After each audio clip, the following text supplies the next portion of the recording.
Cultuuragenda. Met Reinier Eggen. RTV Parkstad. En ik ga ze even kort laten voorstellen. Jonge dame, jij als eerste. Vertel. Nou, ik ben Quinty Lopik. En Jij hebt een levensverhaal, hè? ja. En dat kom je vanavond hier vertellen. Ja, dat wel. En bij jou, jouw man John. John, goedenavond. Goedenavond, ik ben John. Door John wie? Lopik. Lopik. Ja, wat een aparte naam, hè, John? Ja. Ja, ik moet altijd aan een zender denken, hè? Lopik. Daar kwam mijn opa vandaan, dan die boven bij die kinderdijk daar. Oh, oké. Maar dit is Lopik met dubbele O, dus Dubbele O. dat scheelt weer, hè? Goed, ja, dan vraagt u zich af. Quinty, als je goed kijkt, ze zit in een rolstoel. Ze is gekluisterd aan een rolstoel. Nog niet zo lang geleden. Overigens, daar ga je dadelijk alles over horen. Want Quinty die wil eigenlijk dat iedereen positief in het leven staat, hè Quinty? Ja. En dat doe jij heel goed. En we gaan straks horen hoe jij dat doet. En ja, hoe John dat van jou vindt natuurlijk, hè? Goed. Quinty Huizing en John Lopik hier in de studio. En waarom heb ik ze uitgenodigd? Omdat Quinty namelijk een ongelooflijk verhaal hebben. Zullen we beginnen, Quinty? Goed. Iets korter op de microfoon, alsjeblieft. Is goed. Is goed. Oké, want we willen allemaal horen hoe jouw verhaal in elkaar zit. Laten we beginnen bij het begin. Je werd geboren. Waar werd je geboren? In Delft. In Delft. Hoe zag jouw jeugd eruit? Ja, ik heb tot mijn 4e niet kunnen lopen. Toen al? Ja, door een evenwichtstoornis. Oké. Ja, dat is dan wel verholpen met een gipsbroek. Mhm. Die heb ik tot mijn 6e jaar gehad. Ja. En ja, sindsdien kon ik zeg tegen een kind van 4 dat ze niet mag lopen. En nou, Ja, dat is heftig. en dat deed ik dus wel. Ja. En ja, toen heb ik op de Mithielschool gezeten tot mijn 18e. Mhm. En toen heb ik op een sociale werkplaats gezeten. Ja. En ja, toen ben ik hierheen gekomen. Ja, maar waarvoor kwam je hier naartoe? Kijk, en dan zit hij. Voor de liefde. Dan zie ik John al lachen. Hoe ben je aan John gekomen eigenlijk? Ik heb John leren kennen op een radiosite van Radio Cobra. Mhm. En dan kon je op chatten. Mhm. En toen zei hij op een gegeven moment van... Ik vind zei- jou wel leuk. ja, ik zei van, mag ik een keer naar je toe komen? Hij zei, ja, is goed. Ja, en hoe lang is dat geleden? 8 november 2008. 8 november 2008. En het ging snel met die twee, want vertel. Nou, 13 november 2008 was ik hier in Kerkrade. Ja. Hij was niet meer weg te gaan. En ik ben niet meer weggegaan. Ja. Maar er kwam nog veel meer achteraan. Jullie gingen trouwen, hè? Ja, op 11, 12, 13. Op 11, 12, 13. 2013. En ja, jullie hadden een speciale plek uitgezocht, hè, John? In het Roda Stadion. In het Roda-stadion. Want Ik ben Roda-fan. hij is Roda-fan. Kijk, hoe mooi kun je het hebben, hè? En dan mag jij natuurlijk... Zou je op de stip kunnen, hè? Maar dat ging toen niet, Nee, hè? mag niet. En waarom was dat? Dat ze korrels, van die korreltjes hadden gestrooid. Ah, oké, die korrels die zaten er pas op. Ja. Ja, dat was dan wel jammer. Dus moet dat maar een keer overdoen. Nee, flauwekul. Moet Roda maar eens vragen of jullie alsnog een keer op die middenstip mogen staan, hè? Eigenlijk wel. Bij deze, Roda, bij deze mogen die twee... Toen ze trouwden niet op de middenstip mochten... maar nu op het echte gras op de middenstip. Hoe mooi zou dat zijn, hè? Ja. En dan het liefste voor een wedstrijd natuurlijk, hè, John? Ja. Goed, dat is even een algemene oproep. Was niet ingestudeerd trouwens. Quinty, ja, het leven was onbevangen. Hè. Je was getrouwd met John. Hè, en het ging allemaal goed. En dan slaat op een gegeven moment het noodlot toe, hè? Vertel, niet in detail, maar vertel wat er gebeurde. Jij kreeg een operatie en er ging iets mis, hè? Ja, daar hebben ze de spier geraakt. Een spier of een zenuw? En volgens mij een zenuw of zo. Ja. En vanaf dat moment kon je niet meer lopen. Nee. Dus tot je 4e kon je niet lopen, fatsoenlijk zoals je wilde. En dan kon je eindelijk lopen. Ja. En dan... Door een fout van de dokter is het misgegaan. Door een fout van een arts is het misgegaan. Wanneer was dat, Quinty? 2018.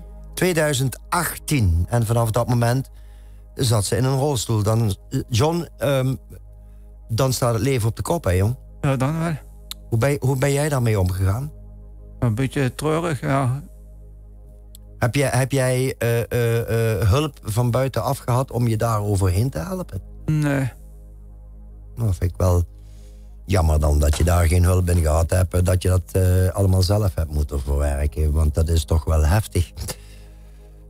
Op dat moment was jij nog gewoon aan het werken, hè, van tevoren, hè, Quinty? Ja, bij een sociale werkplaats. Ja. In Delft. Ja. Oké, dan krijg je dat gewoon voor je kiezen en dan moet je dan mee leren leven. Hoe ging jij daarmee om, Quinty? Het is zo gekomen en kan er verder niks aan doen. Je kan er verder niks aan doen. En dan denkt u natuurlijk... goh, wat erg. Nou, dit was nog niet alles, hè, Quinty. Vertel, wat kwam er nog overheen? Dat ik in 30 juni 2021 te horen kreeg dat ik lymfeklierkanker had. En dat het 11 januari 2022 voor 99% was. Kijk, en u vraagt zich natuurlijk af, waar haal jij Quinty vandaan? Nou, ik ontmoette Quinty bij de Kaboontjes. En de Kaboontjes, het zijn de bewoners van een plein in Kerkrade die elk jaar de Burendag hebben. Hè? En ik doe dat al jaren daar, dan draai ik voor die lui. En Quinty, die zat daar in de rolstoel. En ja, ik had er wel in de rolstoel zien zitten, maar verder, ja. Ik denk, En op een gegeven moment, zij had mijn telefoonnummer ergens gezien en ze appte mij, zou jij dat plaatje willen draaien? Nou, oké. Dat had ik toen niet bij me, maar ik deed dan een ander plaatje. En vervolgens had ze gehoord dat ik op vakantie ging. En Quinty, die trok de stoute schoenen aan. En die vroeg gewoon aan mij, zou jij van jouw vakantieadres 2 magneetjes mee willen brengen voor op de koelkast? Je weet wel, hè, die plaatjes die je in elke toeristische plek kan kopen en die je lekker op de koelkast kan plakken. Ik zeg, meid, natuurlijk, dat doe ik voor jou. Dat was dus eind september, begin oktober, hè. En ik heb mijn woord gehouden en ik heb die 2 dingen meegebracht. En zij nodigde me uit op een zondagmorgen om inderdaad bij hun koffie te komen drinken. Ze had nog een lekkere cake gebakken, hè, Quinty? Ja. Nog een lekkere cake gebakken. En ik ben daar met mijn vrouw naartoe gegaan. En we hebben daar een normale zondagmorgen gehad. Totdat zij mij dat verhaal vertelde. En toen zei ik, Quinty, jij moet naar de studio komen. Want... Quinty, jij zei namelijk op het moment toen je te horen kreeg... ik heb lymfeklierkanker, zei jij heel nuchter... zeg het hoe je het op die zondagmorgen zei... en wat valt er aan te doen? Ja, er valt niks aan te doen, je krijgt het gewoon. Nee, maar wat valt er tegen te doen, heb je toen gevraagd, hè? Hoe kunnen we het proberen op te lossen? Ja, gewoon positief te blijven en de dingen leuk te maken. Kijk, en daarom wilde ik Quinty zo graag naar de studio hebben... om te horen hoe positief dat jij in het leven staat... met alle tegenslagen die je gehad hebt. En ja, dat deed mij wat. En ik zei toen tegen haar, kom je levensverhaal vertellen. En toen heeft ze nog een paar weken nagedacht... en toen heeft ze de knoop doorgehakt... en toen heeft ze gedacht van... ja, ik moet dat iedereen vertellen om even een hart onder de riem te steken. Hè? Ja. Ik ben trots op jou, dat weet je, hè? Ja. Hoe ziet jouw dagvulling er eigenlijk uit? Hoe ziet jouw dag eruit? Nou, 's morgens vroeg om 5:30 staan we op. 5:30? Ja. Waarom dat? Ja, omdat John moet om 7 uur werken. Wacht even, omdat? John die moet om 7 uur werken. John die moet om 7 uur... John, wat doe jij? Ik ben postbode bij Business Post. Ah, applausje jongen. Dat is een van die mensen die door weer en wind met de post door de wijken gaat. Ik heb jij nog nooit gezien. Ik zit overal in Kerkrade. Overal en ergens. Dit is John. Door weer en wind gaat hij. Morgen regent het. Dat is vervelend als het regent, hè? Ja, maar ja, daar wen je aan. Oh, hoe wen je daaraan? Heb je daar trucjes voor? Nee, helemaal niet. Hoe wen je daar dan aan? Geen idee. Ja, je moet natuurlijk een gigantische weerstand hebben, hè, als je door weer en wind gaat. Aankleden. Aankleden, ja, dik aankleden natuurlijk ook, hè. Oké, maar we zaten bij jou, hè, Quinty. 5:30 sta je op, want John die moet om 6 uur langzaam de hut uit. 7 uur. 7 uur, oké. Gaan we eerst samen eten. En lekker ontbijten. gaat John weg. Ja. En dan ben ik meestal aan het kleuren of aan het diamond painten. Of Een kleur, hè? Wat kleur je dan? kleurboeken. En ik heb verleden week... Ik had van Dr. J had ik een prijsvraag gewonnen van 240 potloden. Oh jee. Dus ik kan voorlopig op mijn gang gaan. Kleurboeken. En diamond painting, zei je. Ja. Heb je daar het geduld voor? Ja. Dat kan ik hele dagen doen. Oké. Maar je doet niet dat alleen de hele dag, hè? Ja, en de katten bezighouden. De katten, hoeveel katten heb jij? 2. 2? Oh, ik denk dat die jou bezighouden, hè? Of niet? Ja. Als jullie naar buiten wil, dan moet de deur open doen. En dan gaan ze naar buiten. En... Ja. Voor de duidelijkheid, je kan niet lopen, hè? Nee. Dus alles gaat met de rolstoel. Ja. Als ik je vraag, kom je nog obstakels tegen? Waarvan je denkt van, verdorie, hier kan ik niet fatsoenlijk naar binnen. Buiten ons natuurlijk hier, want we hadden een hele hoge drempel. En collega's hebben net geholpen om jou over die drempel heen te halen. Dus ja, je bent eigenlijk vandaag over de drempel getild. Ik weet niet wat op jullie huwelijksnacht gebeurd is. Of John jou over de drempel heeft getild. De RTV Parkstad collega's hebben jou in ieder geval hier wel over de drempel getild. Dat wil ik wel even gezegd hebben. Ja. Ja, of ik nog obstakels tegenkom, in sommige winkels. Waar je dan niet bij kan en dan moet je altijd vragen. Ja. Of veel te smal, de paden. Paden te smal in de winkels. Ja, dat is bij Blokker. Oh ja, nee, je moet geen namen noemen, hè. Oké. Maar als het te smal is, ja, dat is natuurlijk vervelend. En natuurlijk willen de mensen je wel helpen. Maar ja, als het te smal is, kom je er niet door, hè. Zo simpel is het. Goed, jij hebt nog meer hobby's, hè, Quinty. Ik denk even aan Sinterklaas bijvoorbeeld. Vertel even wat je daarmee doet. Ja, gedichten maken voor mensen. Voor mensen die zeggen jou dat... Wat zeggen die aan jou? Ja, dan moeten ze opschrijven. Ik heb een schrift en daar hebben ze in opgeschreven wat jij moet weten. Wat ik moet weten en daar maak ik dan een gedichtje van. Om het gedicht te kunnen maken. En dan doe je dat gratis en voor niks? Ja, gratis. Nou, kijk... ik denk dat daar toch wel een kleine vergoeding tegenover mag staan. Maar ik ga eens even kijken of ik het nog kan vinden. Ik denk het wel, want zij heeft mij een Sinterklaasgedicht gestuurd. En dat wil ik u niet onthouden. Dat had zij binnen een mum wil ik niet zeggen. Maar je had het snel gemaakt. Met uw permissie, luisteraars, hier, want ze vroeg of ik het wilde voorlezen. Makkers, staakt uw wild geraas. Sin ging naar DJ Renato, incognito. Zelfs Piet herkent hem toch niet zo. Hij zag jou daar staan in een hockey, want jij bent discjockey. Je had veel plezier, dat zag Sint meteen. Daarna keek hij goed om zich heen. Iedereen was het dansen en het swingen. Sint begon spontaan te zingen. Makkers, staakt uw wilde geraas. Ach, hij is niets gewend, die oude baas. De enorme hoeveelheid decibellen waren zijn oren aan het kwellen. Dus hij ging maar snel naar buiten voordat zijn oren begonnen te fluiten. Dat jij plezier hebt, zeg hem genoeg. Hier is het cadeau waar je om vroeg. Nou, kijk, dat wil ik even gezegd hebben. Dat Quinty, ja, die doet een schutje niet uit de mouw. Hè. Even applausje. Even applausje. Dus nou moet er natuurlijk geen run komen bij jou... dat mensen nog even voor Sint-Niklaas... dat daar 100 mensen komen die nog een gedicht gemaakt willen hebben. Want dat red je natuurlijk toch niet, hè? Nee, dat hoeft niet. Nee, dat red je niet. Je doet het gewoon voor de lol. Ja. En voor iemand die het dan zou willen hebben... dan strijk je over je hart. Maar het moet geen run bij jou komen om die dingen te schrijven. Je vindt het gewoon leuk om te doen. Quinty, we hebben het gehoord. Jij bent door een doktersfout in de rolstoel beland. Toen kon je niet meer lopen. Vervolgens kreeg je nog even de mededeling eroverheen... dat je lymfeklierkanker had. Waarvan ze nu zeggen in januari dat je 99% vrij bent ervan. Je had het net over PICC-line. Kun je dan eens even uitleggen? Wat is een PICC-line? Dat is een lijn wat in je lichaam gaat. En dan gaat die onder je oksel door naar je het midden van je buik. Ja. En daar gaat dan de bloedtransfusie doorheen en de chemo en de... ja, alles eigenlijk. En waarom had je daarvoor gekozen? Omdat ik was al 65 keer bloedwezen prikken in het ziekenhuis...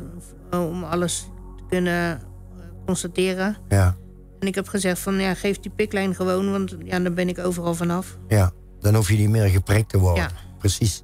Wat goed voor jou. Want, Hoe kwam je erachter dat dat bestond? Ik heb hem al een keer eerder gehad, dus de tweede keer al. Ah, oké. Ja, nee, dan weet je wat het is. Want ik wist niet wat een piklijn was. Ik denk, leg het even uit voor de kijkers en luisteraars.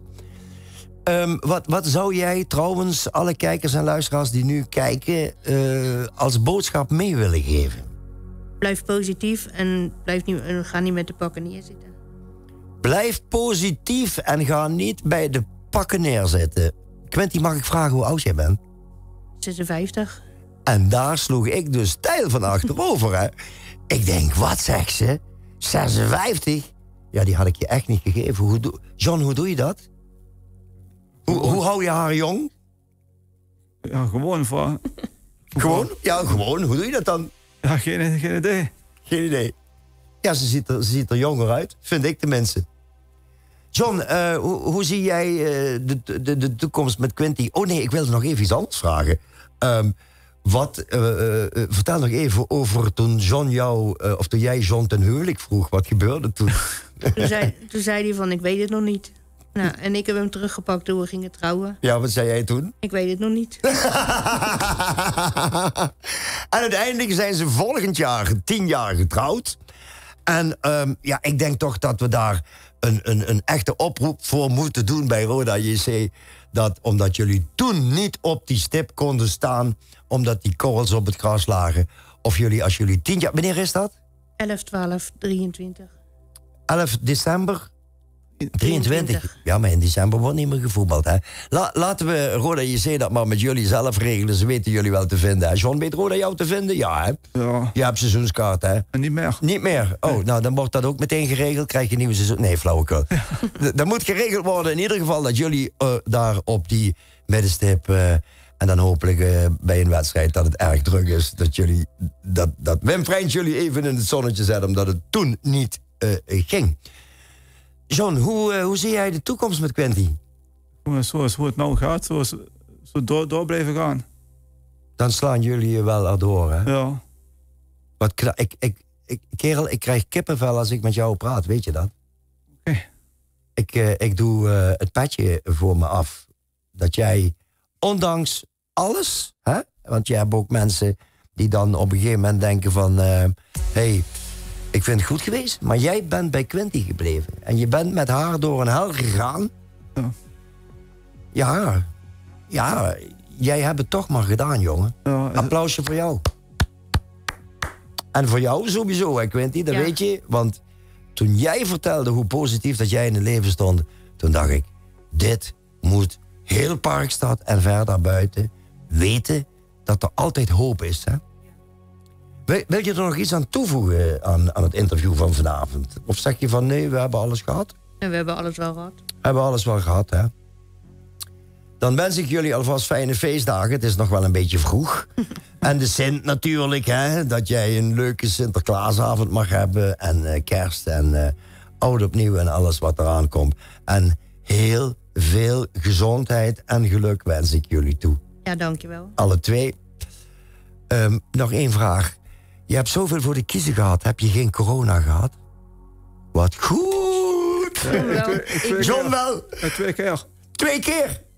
Jeetje mina, 2 keer, John.